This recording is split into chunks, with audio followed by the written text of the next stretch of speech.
Honestly, nagagandahan ako sa AI art. Itong taong to, sabi niya, nagagandahan daw siya sa AI art.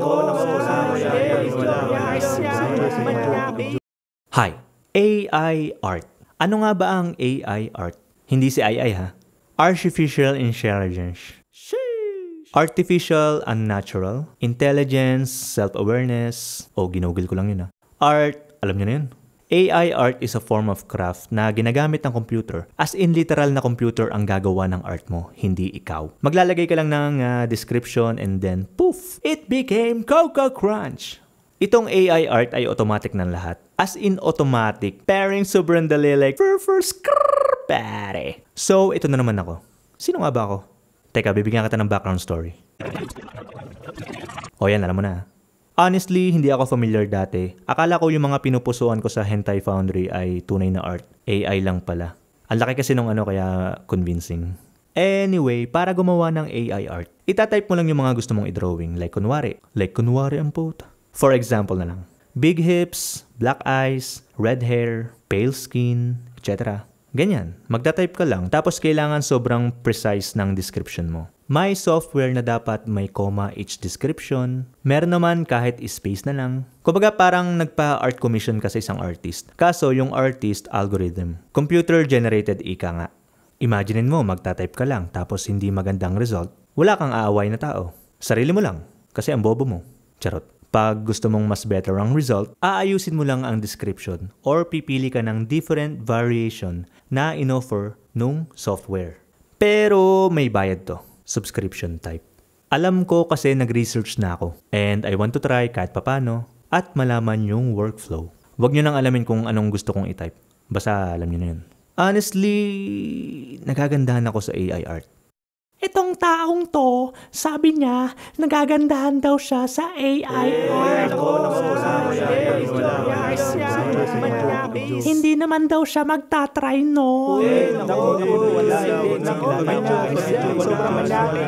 Kaso minsan ang weird, may additional na braso, may mga additional na daliri. Baka for fisting use only. Malaking kalaban to ng mga digital artist ngayon, lalo na sa mga creator. Yung mga nagkikreate ng comics and stuff. Kasi syempre, may pera ang mga client na yun. Tapos makikipag-usap pa sila sa digital artist. Syempre, mas pipiliin na lang ngayon na mag-subscribe na lang sa software na nag-o-offer ng AI art. Hindi ko naman nila lahat. Yan, sinabi ko na hindi ko nila lahat ha. Comment pa. May mga client pa rin na mas prefer nila ang totoong digital artist. As in tao. Kasi marami pa rin client na gusto nila eksakto pa rin ang resulta na drawing na gusto nila. Like character poses, exact facial expressions, or structure, missionary. So, ano ang dapat namin gawin para hindi kami mapalitan ng AI? Wala. Thank you for watching. Make sure to subscribe. Joke lang. Kailangan naming mag-improve. Mag-drawing na mag-drawing, mag-aral ng human anatomy, color theory, how to blend well, contrast, ganun. Siyempre, pag better ang artwork mo, mas pipiliin tayo ng client, di ba? Make sense? Pag hindi, edi hindi. Unsub ka na sa akin, Lods. Isa pa yung perspective. Kailangan naming mga artist na maintindihan ang pagdodrawing na may different perspective. If nauubos ang brain cell natin dun, why not kumain ng brain cell? Joke lang. We need to eat healthy, ganon. Iba na kasi ang panahon ngayon kasi our technology is really advancing. Kaya kailangan maging advanced din tayo mag-isip. Isipin mo, itatype lang ng tao ang description to make their imagination come to life. So, siguro, gawin nating mga artist na i-enhance ang reading comprehension. Kailangan maging mabait tayong kausap at hindi bastos. Para iwas din sa maling resulta. For example, nilagay ng client sa description ay, the guy should be pinching the girl's cheeks. Tapos, ang dinrawing mo, ginagrasp nung lalaki yung pisngi. You get what I mean. For example lang naman Wala naman sigurong taong magkakamali sa description na yun. Dapat nag-i-improve tayo. Don't stay inside your box.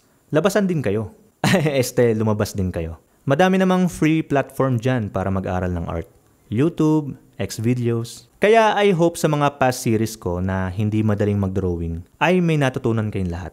Tandaan, improving your art skill equals more client. I know matagal na ako hindi nakakapagawa ng content pero sana maisip nyo na mahal ko kayo as a friend.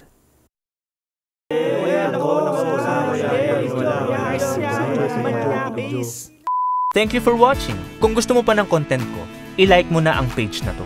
And subscribe ka na rin sa channel ko. Pag ginawa mo yun, magkakajowa ka real